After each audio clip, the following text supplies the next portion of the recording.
du président du parti, à mon nom propre et au nom de Abiba, qui est avec nous cet après-midi pour animer principalement cette conférence.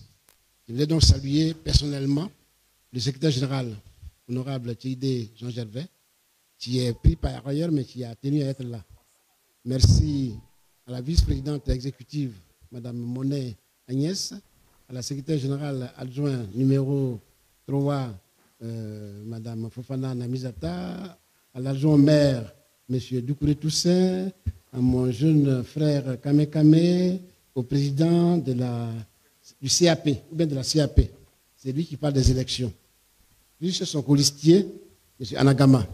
Ici, je voudrais remercier le deuxième vice-président du parti, le ministre professeur Oulaye Hubert.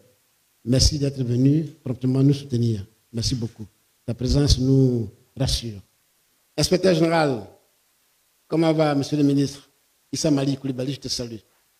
Honorable Dorignon Mariodette, membre du CSP, je te salue. Je te remercie d'être venu. Le grand frère ministre Locrou Vincent, qui est toujours là, faire des animations, des activités, toujours prompt à venir nous soutenir. Merci d'être venu. Gouverneur Henri Dakouri, membre du CSP, vice-président, je te remercie d'être venu nous soutenir. Je terminerai par le préfet d'Abidjan, Sam Etiassé. Merci d'être venu, membre Jean-Baptiste. Sam Etiassé Jean-Baptiste, membre du CSP, vice-président du CSP. Derrière eux, il y en a beaucoup qui sont là, le grand frère Dédi Seri, l'honorable Akebie Marie, l'honorable, elle est par ici, l'honorable Zaya Berthe, Polo Dominique, mon ami, mon complice de tous les jours, Soro Coton. Quand on voit le Poro, on voit Soro Coton. Merci d'être venu. Ce que j'ai cité, ce que je n'ai pas cité, je me excuse, mais à vous tous et à vous toutes, je voulais dire un grand merci d'être venus nous soutenir. La situation que nous vivons depuis hier, mais depuis plusieurs années, cette situation est préoccupante pour toute la Côte d'Ivoire. Hier, lundi 8 septembre 2025, le Conseil constitutionnel a analysé les candidatures à l'élection présidentielle de 2025, octobre. Et le Conseil constitutionnel a pris des décisions. Les décisions qui nous ont, nous, affligés, j'allais même dire indignés, parce que ce qu'on attendait du Conseil constitutionnel, c'était de dire le droit. C'était de dire le droit. Et au regard de ce qu'on a constaté hier, il me semble honnêtement que le droit n'a pas été dit. C'est pour ça que nous sommes là. Pour dire que nous nous sommes battus, nous battrons pour l'idéal de notre pays, l'idéal de paix, l'idéal de cohésion, l'idéal de liberté. C'est pour ça que nous nous battons. Et c'est pour cela que nous faisons confiance en nos institutions judiciaires, ou à toutes les institutions, pour régler les problèmes où les contradictions commencent à apparaître, pour mettre tout le monde d'accord. Hier, il me semble qu'on n'a pas été tous mis d'accord. Quelque chose s'est passé que nous ne pouvons pas laisser passer comme ça. C'est pour ça que nous sommes venus vous exprimer notre indignation et notre préoccupation majeure. Cette conférence sera animée principalement par Maître Abiba Touré. Elle est notre juriste maison. Elle est chef de cabinet du président Laurent Gbagbo. Elle est la porte-parole, j'allais dire en chef, de notre parti. Maître Abiba va donc s'adresser à nous tout à l'heure et nous serons là pour éventuellement répondre à quelques questions que vous jugerez utiles pour qu'on puisse donner aussi à notre niveau quelques clarifications si possible. Mes chers amis, donc, avant de commencer la conférence, elle m'a demandé de vous dire qu'on va projeter un film. Le film, c'est en quelque sorte le débat d'hier, la conclusion, la décision du Conseil constitutionnel. Diapo ou film, s'il vous plaît.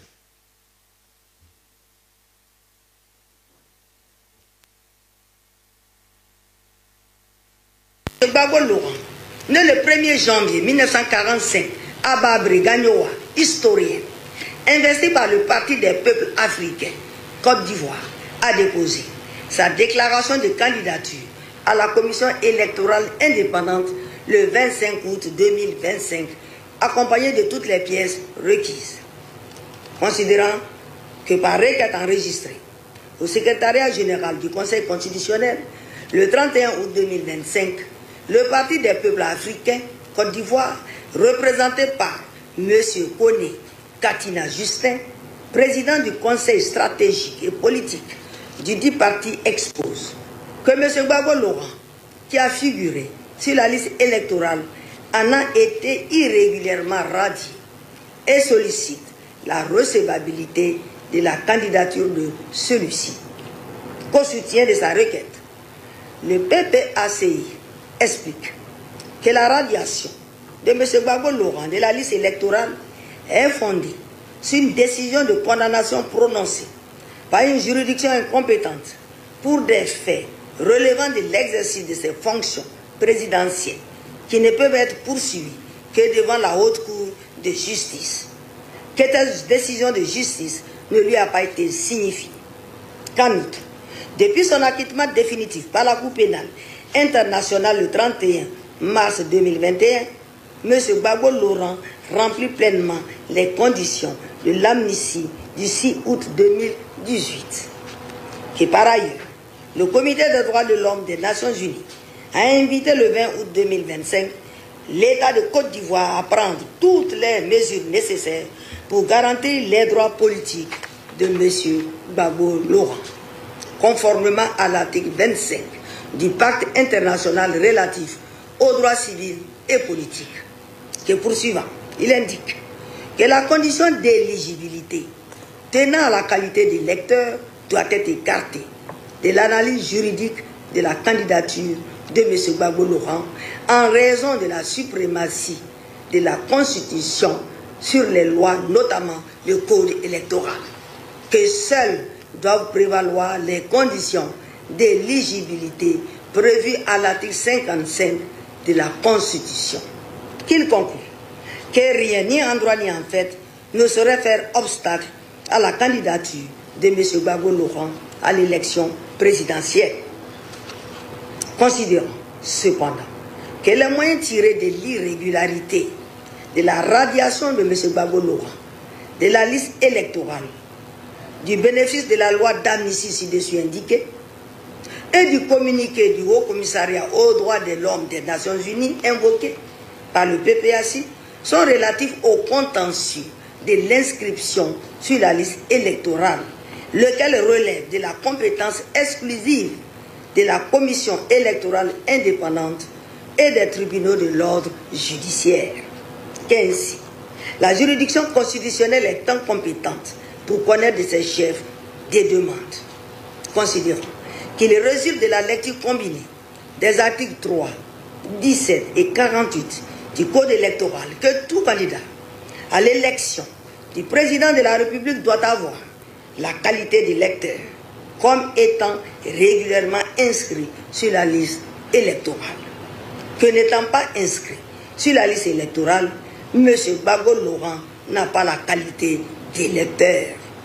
Considérant sur le moyen tiré de l'application exclusive de l'article 55 de la Constitution relatif aux conditions d'éligibilité à l'élection du président de la République en raison de la primauté de la Constitution sur le code électoral, il importe d'indiquer que l'article 51 alinéa 2 de la Constitution dispose les conditions du recours au référendum ainsi que les modalités de l'élection du président de la République et des membres du Parlement sont déterminées par la Constitution et précisées par une loi organique.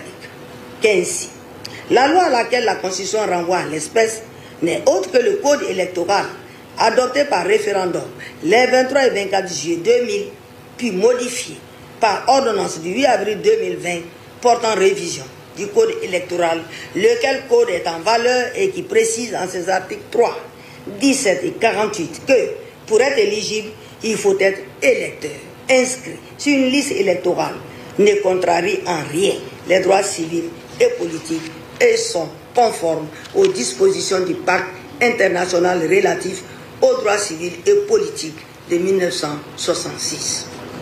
Au demeurant, il y a lieu de relever que dans le cadre de l'examen de l'éligibilité des candidats à l'élection du président de la République, le Conseil constitutionnel a de façon constante exigé la qualité d'électeur comme condition d'éligibilité.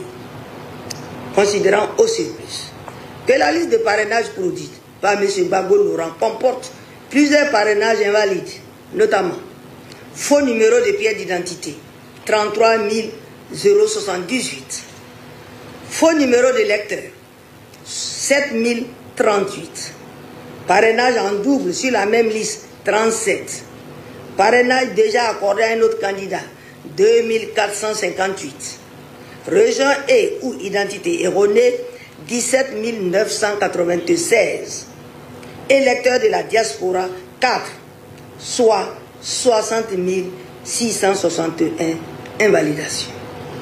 Considérons que M. Gbagbo Laurent a collecté régulièrement 54 977 parrainages sur 75 003 requis, soit un déficit de 20 026 parrainages.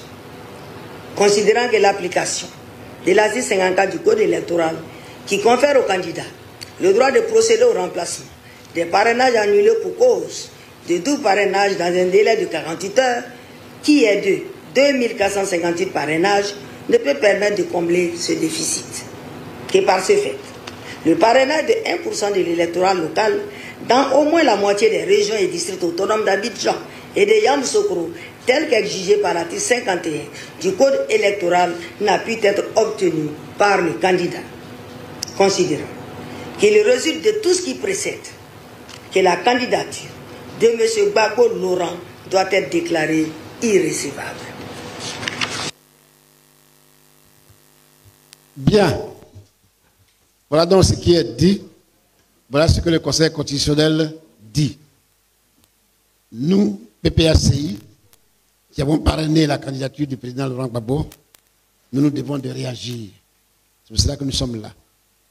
Je vais donc donner la parole à Maître Abiba, mais avant ça, je voulais remercier et saluer les hommes de presse et des médias qui sont venus promptement aussi. C'est pratiquement à 15h, 16h qu'on vous a prévenu et à 17h déjà vous étiez là. Merci d'être venus. Merci d'être toujours à nos côtés. On compte sur vous pour véhiculer nos messages. Merci bien. Maître, voilà donc le décor placé. Je donne la parole. Merci. Merci, Monsieur le Ministre. Alors, bonsoir à toutes et à tous. Vraiment, merci d'être venus aussi nombreux.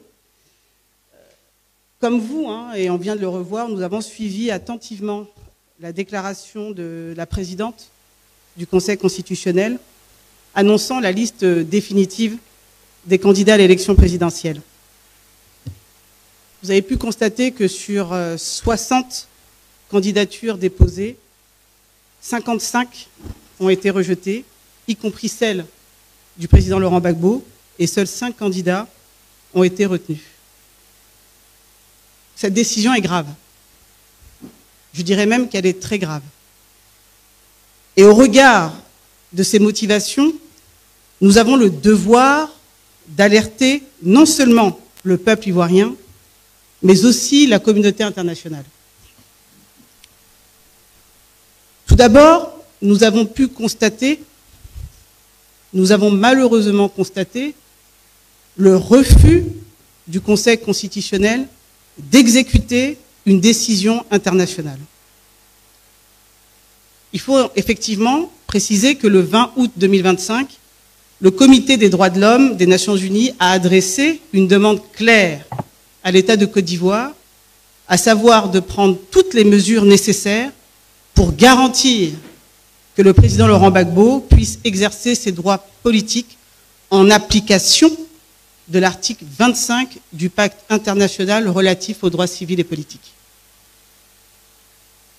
C'est-à-dire notamment le droit de voter et d'être élu, et donc d'être candidat. Le Conseil constitutionnel n'a pas respecté cette décision. Il s'est déclaré incompétent en parlant d'un simple contentieux de la liste électorale. C'est faux. C'est faux. Le Comité des droits de l'homme n'a pas été saisi pour un contentieux de la liste électorale. Il a été saisi parce que le président Laurent Gbagbo a vu ses droits violés, et ces droits sont garantis par le pacte international relatif aux droits civils et politiques. C'est pour ça qu'il a saisi. Ce n'est pas un contentieux de la liste électorale.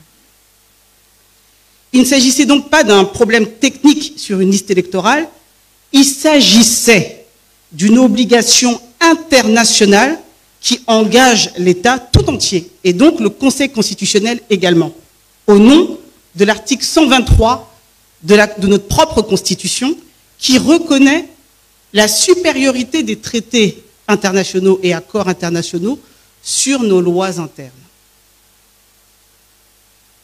Le Conseil constitutionnel, en refusant d'exécuter cette décision du Comité des droits de l'homme, a tout simplement failli à son devoir de garantir l'état de droit.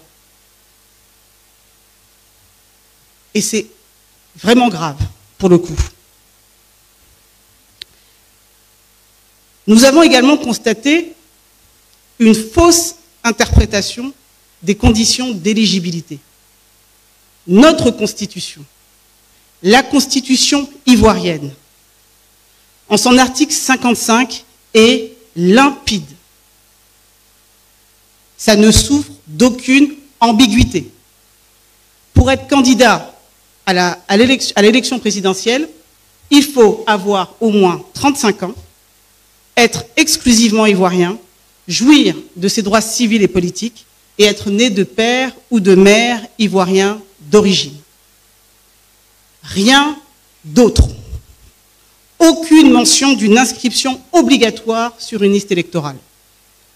Pour contourner cela, le Conseil constitutionnel évoque l'article 51 de la Constitution qui permet à une loi organique de préciser les modalités de l'élection présidentielle.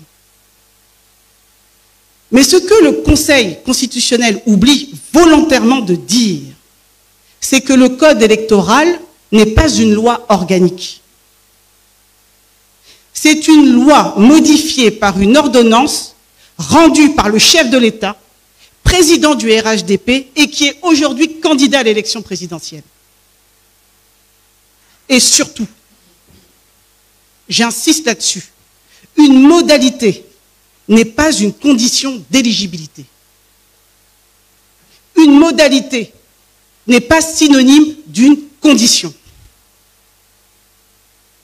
Ajouter une condition qui n'existe pas dans la Constitution, comme celle d'être inscrit sur la liste électorale, revient purement et simplement à violer la Constitution. Autre point inquiétant, le Conseil constitutionnel affirme que le président Laurent Gbagbo n'aurait pas obtenu assez de parrainage.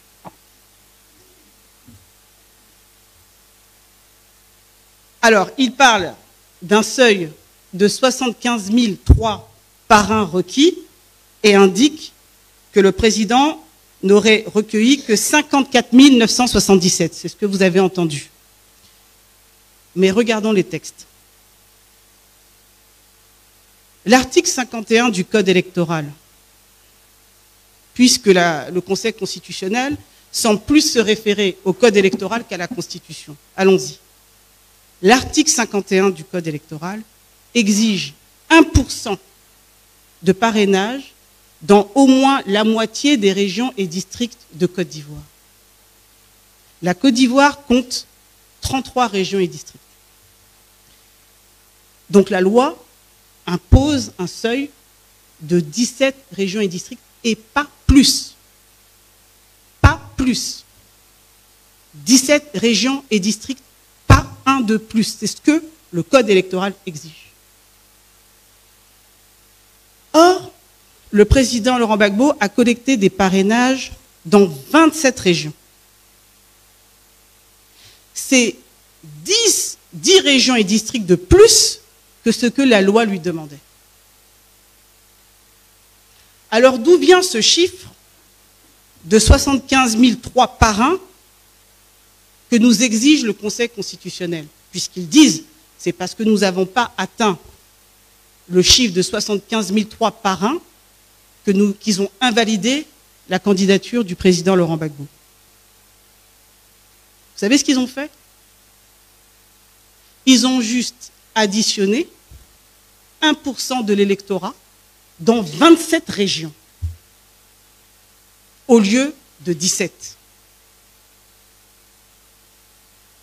Dans 27 régions, au lieu des 17 requis exigés par la loi. En clair, le Conseil constitutionnel a appliqué une règle différente au président Laurent Gbagbo. Il lui a demandé plus que ce qui était exigé aux autres candidats. Il a créé une rupture d'égalité en lui imposant une condition plus lourde, sans aucun fondement légal. C'est une discrimination manifeste. Juste sur ce point-là, parce que, en réalité, ce qu'ils indiquent en ce qui concerne les faux numéros de pièces d'identité, les faux numéros d'électeurs, les parrainages en double, etc., etc., nous n'avons aucun élément de preuve pour le vérifier. À ce niveau, pour nous, c'est une allégation qui n'est corroborée par rien. Mais ce qui est certain, c'est qu'au moins les chiffres affirmés par le Conseil constitutionnel démontrent qu'ils ont additionné le quota de 27 régions au lieu de 17 pour prétendre qu'on n'aurait pas atteint, que le président Laurent Gbagbo n'aurait pas respecté le quota des 1%. Ça, c'est factuel. Et vous aurez d'ici demain les éléments, c'est-à-dire à savoir la liste des régions. Vous m'entendez? Vous m'entendez?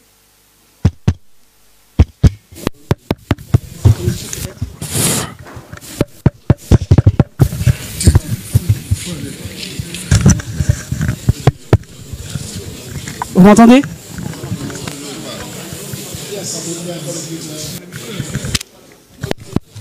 Pas bien grave.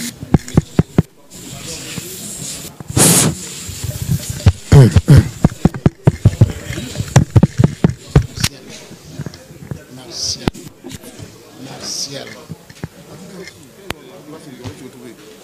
Non, moi j'ai le son ici. C'est tout.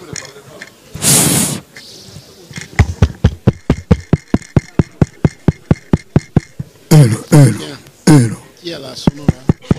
C'est bon? C'est bon, merci. Désolé du petit contretemps.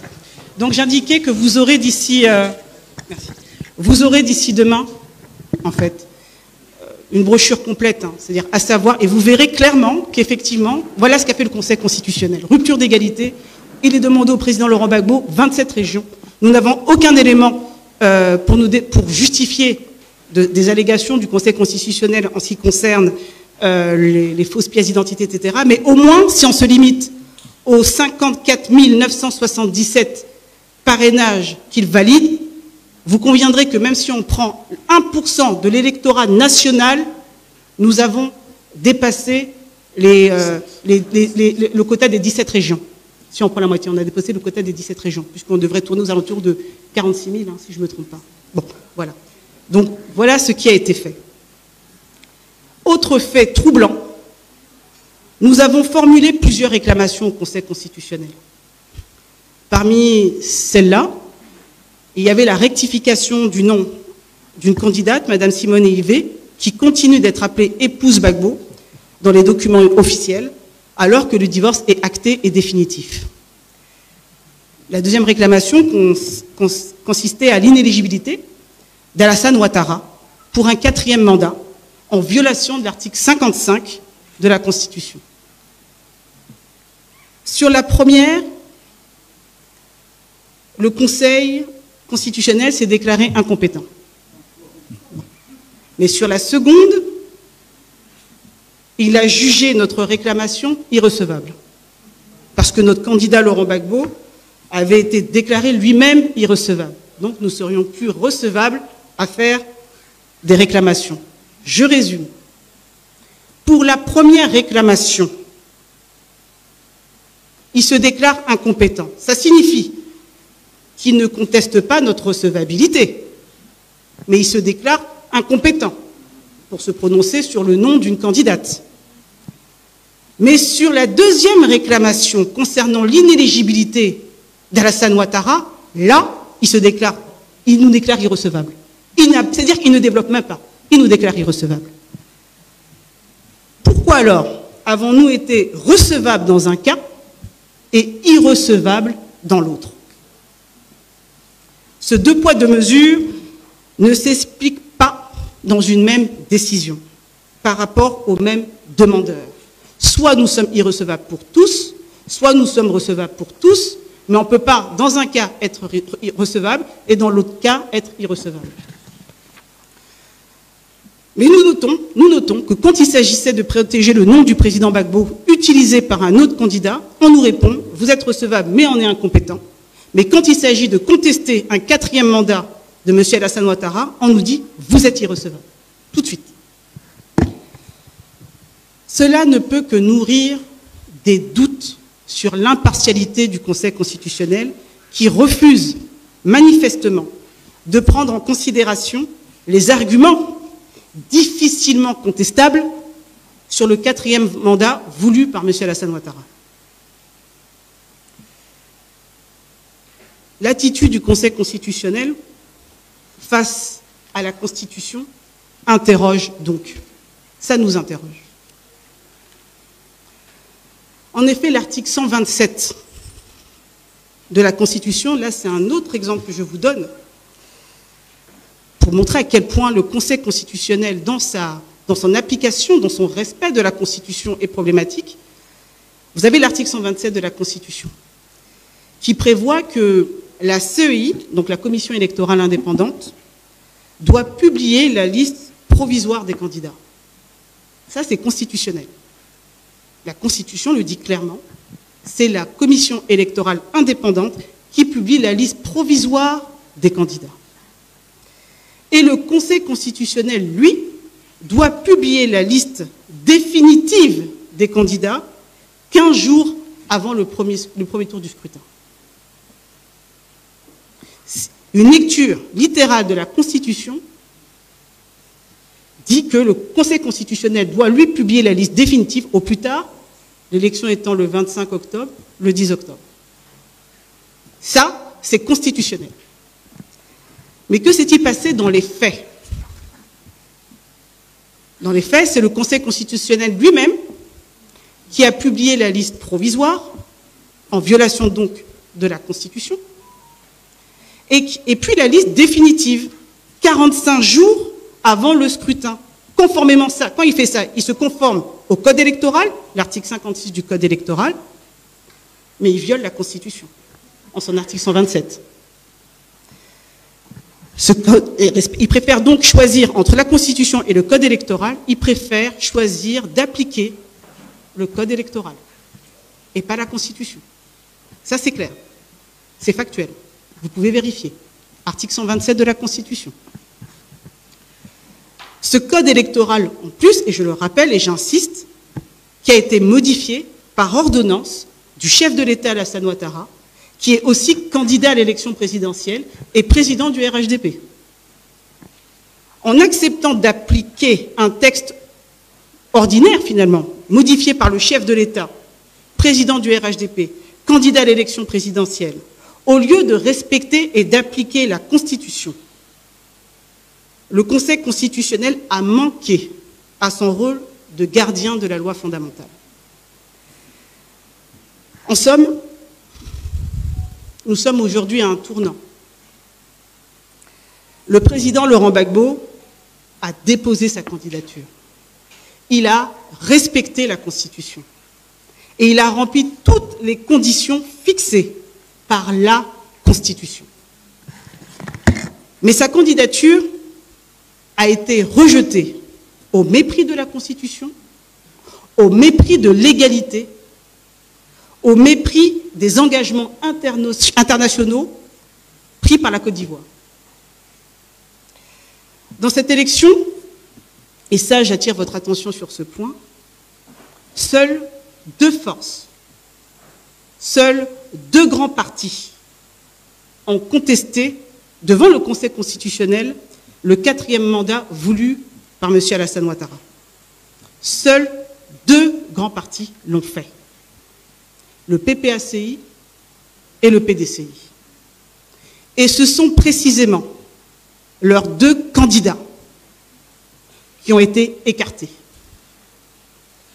Le peuple voit, le peuple comprend, le peuple saura tirer les leçons, et l'histoire aussi. Nous regardons. Je vous remercie.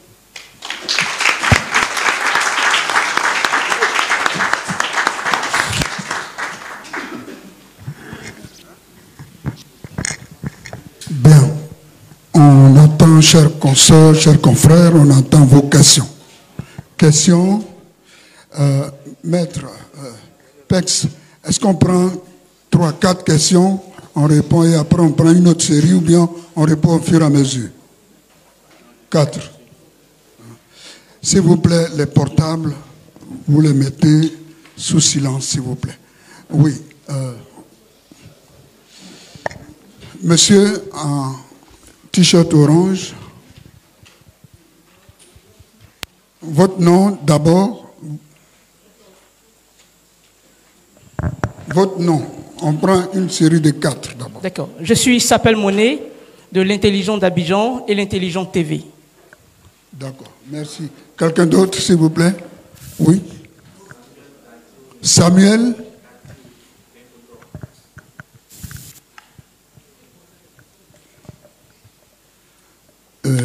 Et vous, Petit Bayard?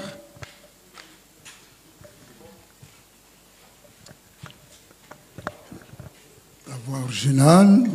Non, quatrième question. Quatrième question, s'il vous plaît. OK. Maître, Monsieur le ministre, on n'a que 3 questions. Le confrère de l'Intelligent d'Abidjan va poser sa question après s'être présenté. Merci beaucoup pour cet exposé. Moi, je voudrais vous emboîter certainement le pas. Ça sera de savoir, après ce constat négatif que vous faites sur le résultat du Conseil constitutionnel, quelle sera la suite? Qu'est-ce que vous allez faire concrètement? C'est à ça que nous nous attendons tous ici, en fait. Merci. Merci. Question directe. Samuel de l'Infodrome. Alors, bonsoir, madame, messieurs les conférenciers. Bonsoir à tous. Je suis Samuel Kadio, journaliste à l'Infodrome. Alors, je vais rebondir sur la question de mon confrère. Alors, le Conseil constitutionnel a acté l'élimination du candidat Laurent Gbagbo. Face à cette exclusion, quelle sera la stratégie du PPACI pour le scrutin du 25 octobre? Boycott, appel à la mobilisation ou soutien à un autre candidat? Une alliance avec d'autres candidats de l'opposition comme s'il vous plaît. Bion, Domelo, Simone Gbagbo, Lagou est-elle envisagée? Merci. Merci, chers confrères de l'Infodrome. On va passer la parole à Petit Baya de La Voix Originale. Merci. Yannick Baya de La Voix Originale. Tout à l'heure, quand on a vu l'élément vidéo de Madame Nanaba Camara, elle dit la primauté de la Constitution.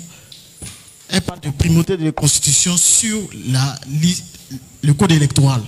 Ensuite, elle dit que le code électoral a été adopté par référendum. Est-ce que c'est juste? Deuxième question, le président Laurent Gbagbo a eu plus de 54 000 parrains. Quel est le quota qu'il devrait avoir normalement pour que son dossier soit recevable? Pex, on a bouclé les 3 questions. S'il vous plaît, vous pouvez répondre.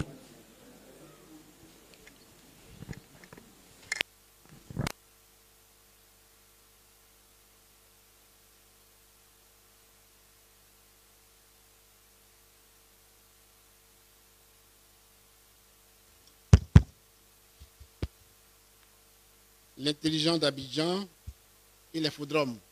C'est bien ça, hein, Samuel. La question directe, réponse directe. Vous avez dit, quelle est la suite? La suite est connue.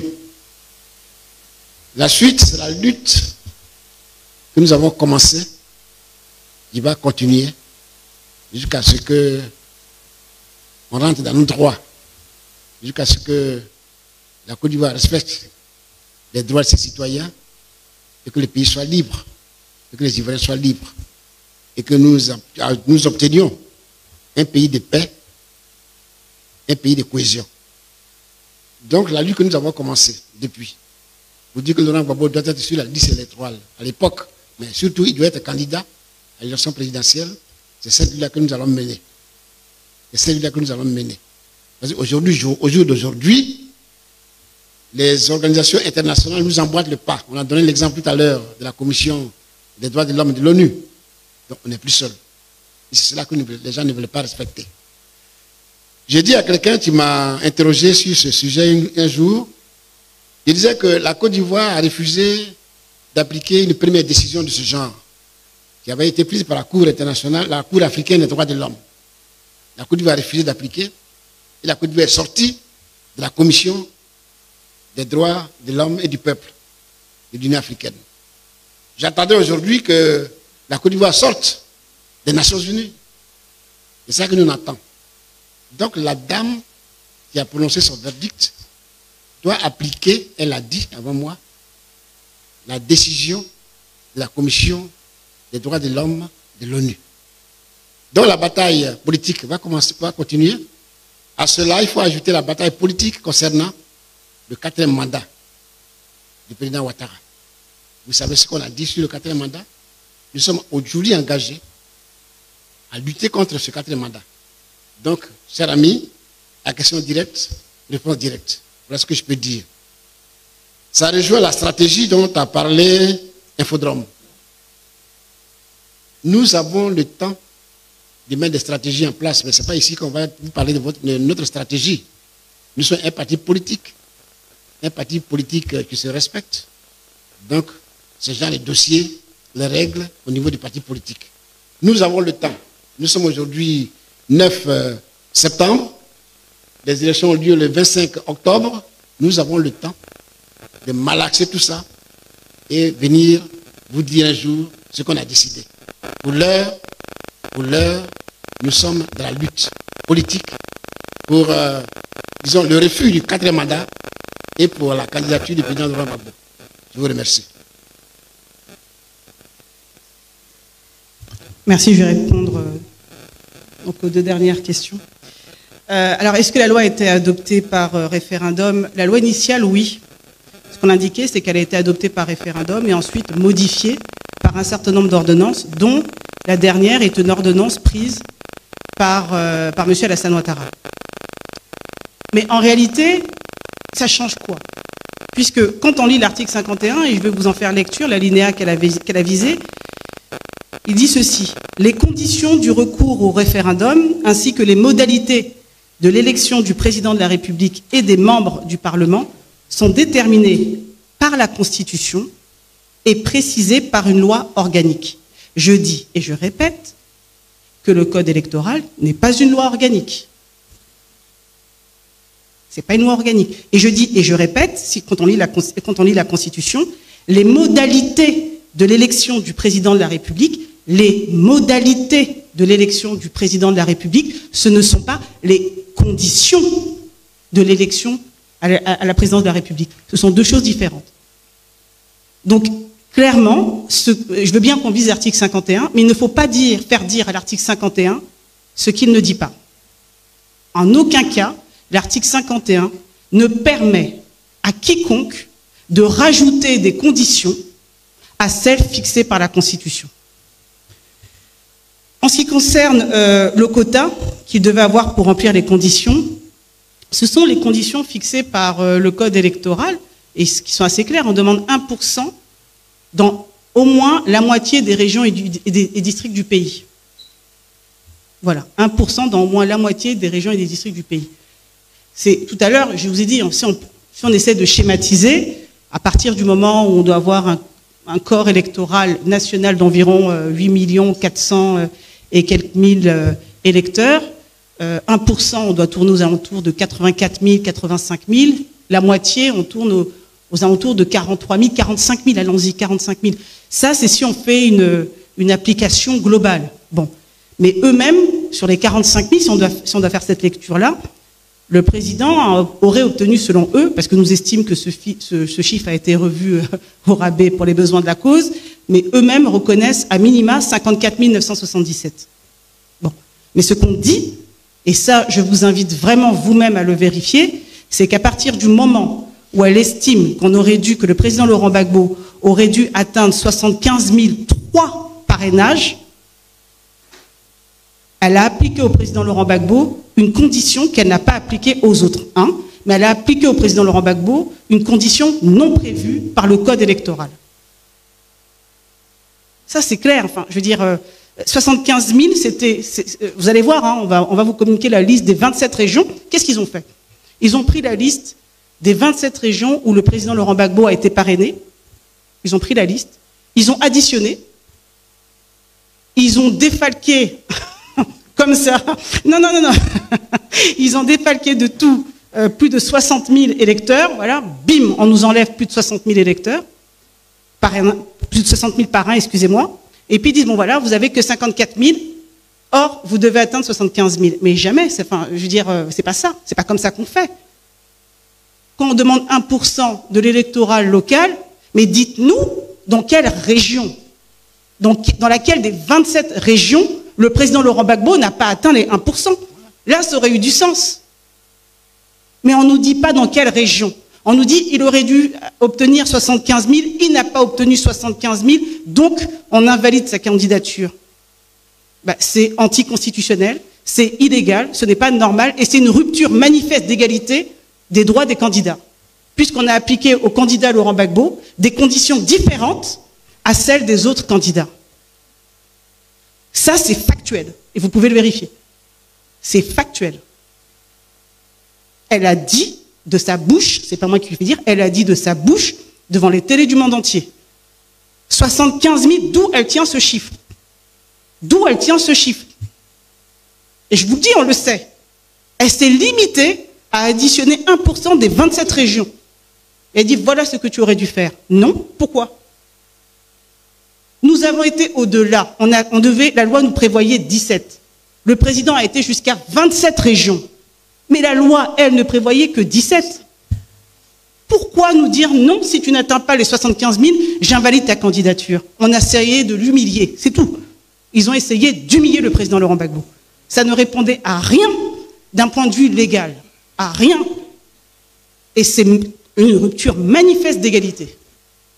Donc voilà ce que je pouvais vous dire. Dis-moi. Dans cette tentative d'humiliation concernant le parrainage, ils nous ont volé 8 443 parrains qu'on ne retrouve pas. J'explique. Quand on est allé déposer des dossiers, nous avons comptabilisé 124 081 parrains au total. Si je fais mon petit calcul, sauf erreur ou omission de ma part, 60 661 invalidés, plus de 54 977 validés. Qu'est-ce qu'elle dit? Elle dit que ça fait à peu près 115 638. Si tu retires 115 638 de 124 081, il reste 8 443 que nous sommes en train de chercher. Voyez-vous, des manipulations qu'on n'arrive pas à maîtriser. Ça prouve une fois encore qu'il y a quelque chose. C'est pour cela que je suis totalement d'accord avec ce qu'elle a dit, que le code électoral nous demande d'avoir 17 districts et régions comme parrains. Si on les a, c'est fini. Donc on prend région par région et on nous dit voilà ce que le président Gbagbo a obtenu, voilà ce qu'il n'a pas obtenu. Et on nous donne 48 heures pour compléter éventuellement si on avait des problèmes. Mais partout où on est passé, on avait un gap important en prévision de ce qu'ils allaient faire. Et comme ils ont senti qu'on était prêt, ils ont donc fabriqué ces méthodes de calcul auxquelles nous assistons. Chers amis, c'est ce que je voulais ajouter. Si je peux rajouter quelque chose par rapport à ce qui vient d'être dit. Bon, on va voir le caractère complètement approximatif, pour ne pas dire précipité, de ce qui a été fait dans le cadre de la motivation de la décision contre le président Laurent Gbagbo. C'est que, et vous pourrez regarder en revoyant en écoutant la présidente du Conseil constitutionnel le dire, mais elle a défalqué, enfin ils ont retiré 60 661 parrains, d'accord, mais encore une fois sans nous fournir des éléments, parce que finalement ce qui nous est demandé c'est de les croire sur parole. Donc on peut quand même émettre un sérieux doute à les croire sur parole au regard de tout ce qu'on vous a indiqué précédemment. Mais en tout cas, ils nous demandent de les croire sur parole et ils ont défalqué, selon les chiffres qu'ils ont donnés, 60 661. Sauf que lorsque vous faites même l'addition de ce qu'elle relève en faux numéro de pièce d'identité, faux numéro d'électeur, etc., on tombe à 60 611. C'est-à-dire que même dans leurs calculs, ils ne sont pas justes. Les calculs sont vraiment totalement approximatifs. C'est pour vous dire que, quelque part, ça trahit une certaine précipitation.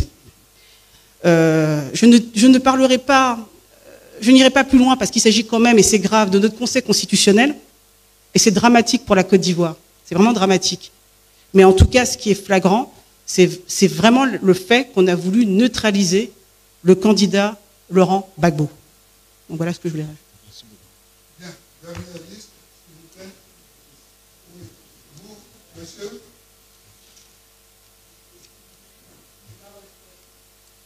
Comment? L'Inter, oui. Bon, comme vous êtes seul, vous pouvez la poser en même temps. Vous avancez, s'il vous plaît. Voilà, vous dites votre nom, vous posez votre question. Bonsoir, Edi Bibi, journal L'Inter. Le président Laurent Gbagbo, lors d'une sortie publique, a dit que le PPACI ira aux élections. Malheureusement, sa candidature n'a pas été retenue par le Conseil constitutionnel.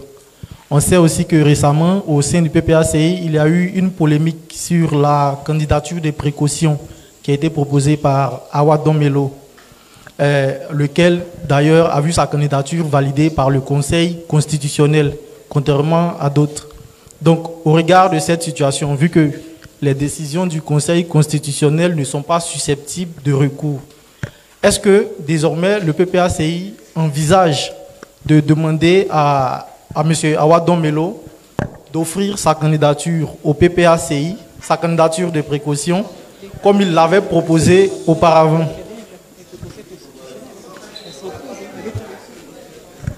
Si tu veux, je le dis, mais... C'est bon? Merci beaucoup. Monsieur le ministre, on a une seule question. D'accord. Et c'est la dernière. D'accord. Merci beaucoup. Je voulais dire à notre camarade, enfin aux journalistes, que la décision de la Commission des droits de l'homme de l'ONU s'impose à la Côte d'Ivoire. Elle n'a rien à voir avec le Conseil constitutionnel. Elle s'impose à la Côte d'Ivoire. On l'exécute ou on ne l'exécute pas. C'est pour ça que je vous ai dit tout à l'heure qu'il était de bonne loi que la Côte d'Ivoire se retire de l'ONU pour ne pas appliquer cela. Comme elle s'est retirée de la Commission des droits de l'homme et du peuple de l'Union africaine. Comme c'est africain là, on s'est retiré tranquillement. C'est ici qu'on les attend. Qu'ils se retirent, et puis comment on est tranquille, ils ne vont pas appliquer la décision. Mais elle s'impose à la Côte d'Ivoire. Donc l'histoire des candidats ou pas candidats. C'est pour ça que je vous ai dit que la lutte politique continue. La lutte politique continue. Parce que nous, on est candidats pour les élections de 25 octobre. C'est ce qu'on a bien de dire. Il faut que ça soit clair. Alors, il n'y a pas de question là-bas. Alors, ne le pas dans tous les sens dans un débat. Aujourd'hui, nous sommes venus vous parler de ce que le Conseil constitutionnel a fait à Gbagbo. Il n'y a pas d'autres questions. Si ce n'est pas ça, ce n'est pas la peine de nous poser d'autres questions. OK? Voilà. Non, c'est bon, je pense que ça a été très clair. Oui, monsieur, est-ce que vous êtes journaliste? Non, il n'y a pas de... Vous êtes journaliste? Avancez, s'il vous plaît. Si vous êtes journaliste,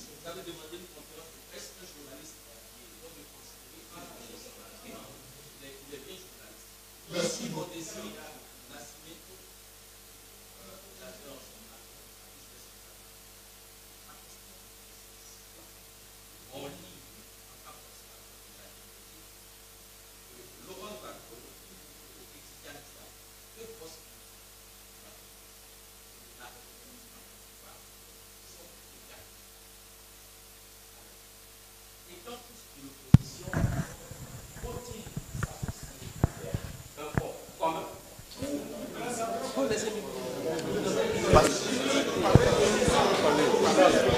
Laissez-le parler, laissez-le parler. Où iront-ils en rang dispersé? Vu que, au final, les raisons pour lesquelles ces deux partis sont écartés de la course présidentielle ne sont pas les mêmes raisons. Merci. Merci, cher confrère. Merci bien, monsieur l'observateur de la vie politique. Nous avons déjà un front commun. Le front commun que nous avons, c'est le PDCI-RDA et le PPACI. Je ne sais pas si vous étiez là, mais on a déjà fixé les bases de notre rapprochement avec le PDCI-RDA et c'est dans cela que nous sommes. Les autres aspects, je vous ai dit ici qu'on est venu à une conférence de presse où le Conseil constitutionnel a spolié le président Laurent Gbagbo de ses droits. C'est cela que nous sommes venus parler. Les autres aspects, là, on a le temps d'en parler. Ce n'est pas pour cela que nous sommes ici aujourd'hui, mais comme vous voulez que l'opposition soit ensemble, nous, les grands ténors de l'opposition, PDCI, RDA et PPACI, nous sommes déjà ensemble dans ce que vous avez appelé vous-même front commun. C'est ça qui est d'actualité. Maître, il y a quelque chose à ajouter avant que... Non, je pense que tu as tout dit. Hein, parce que je ne sais pas s'il y a... Merci, camarades. Je vais conclure. Je vais conclure en disant que pour nous, il n'y a pas d'autre alternative concernant la candidature du président Laurent Gbagbo. Nous sommes convaincus que le président Laurent Gbagbo sera candidat à l'élection présidentielle. Je vous le dis clairement. Parce que ce n'est plus nous qui le disons. Et ce sont ses propres gars qui le disent. Des gens avec qui M. Ouattara a travaillé pour être au pouvoir en Côte d'Ivoire. Ce sont les mêmes personnes qui le disent aujourd'hui. Vous savez ce qui s'est passé en 2010, 2011, en Côte d'Ivoire. Le président Laurent Gbagbo est, j'allais dire, envoyé jusqu'à La Haye après Korogo.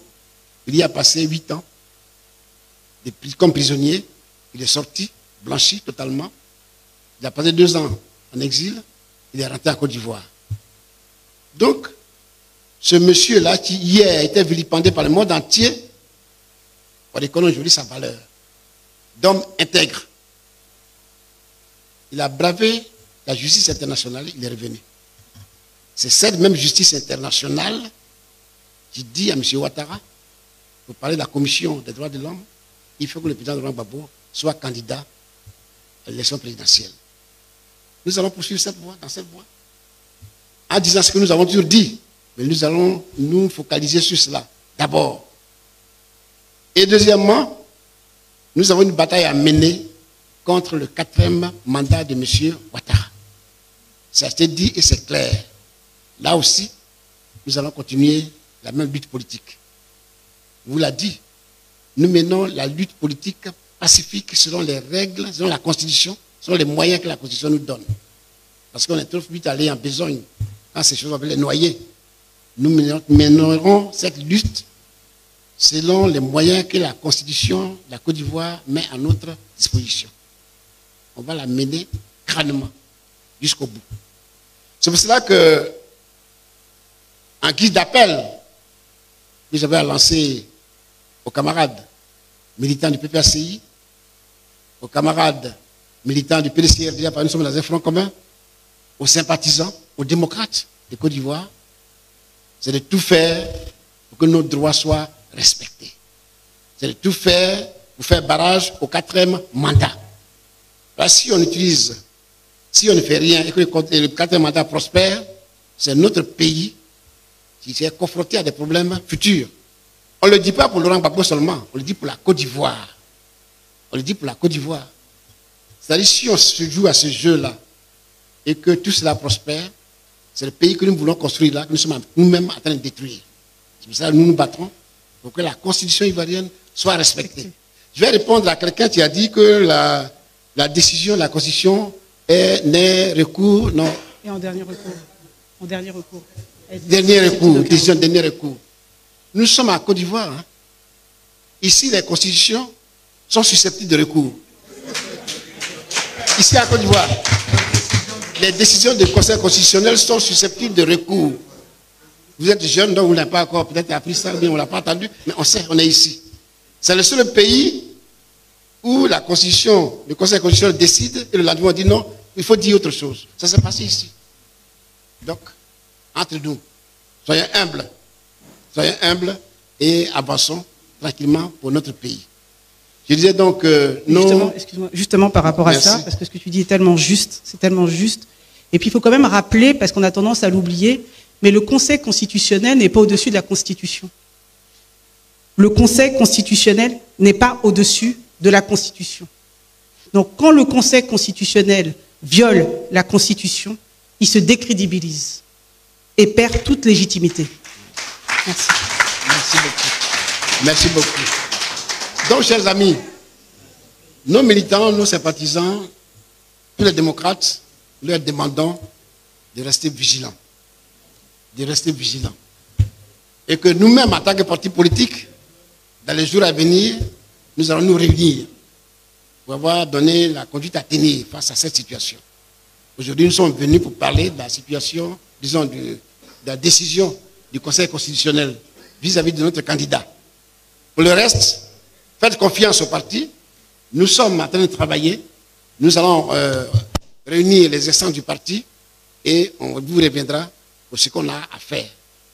Chers amis, c'est sur ces notes